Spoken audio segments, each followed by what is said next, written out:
ត្រីស្ងាត់នេះមាត់ទន្លេកន្លែងគូស្នេហ៍ធ្លាប់មកកំសាន្តអរិយត្រីស្ងាត់នេះមាត់ទន្លេ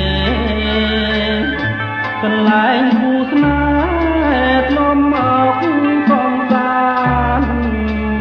អង្គុយរៀបរាប់រឿងស្នេហ៍ពីប្រាណក្រោមដួងព្រះច័ន្ទដែលរាំងពេញវងដើមដងដកទេទៀបទៅមាត់ស្ទឹងជាដួងព្រលឹងខ្ញុំនឹងវល់ល្អដើមដងដកទេទៀបទៅមាត់ស្ទឹងជាដួងព្រលឹងខ្ញុំនឹងវល់ល្អដង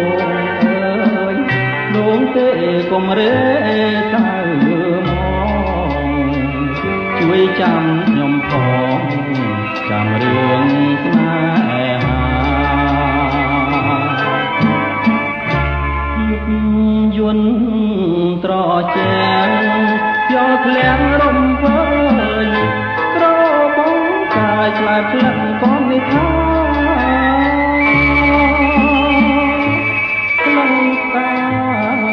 ចំពេញក្លិនស្រីជីវ៉ាជីវិតស្នេហាប្រាថ្នាគ្រប់ជាតិគូខ្ញុំបើព្រាន់គឺព្រាត់ដោយកម្ម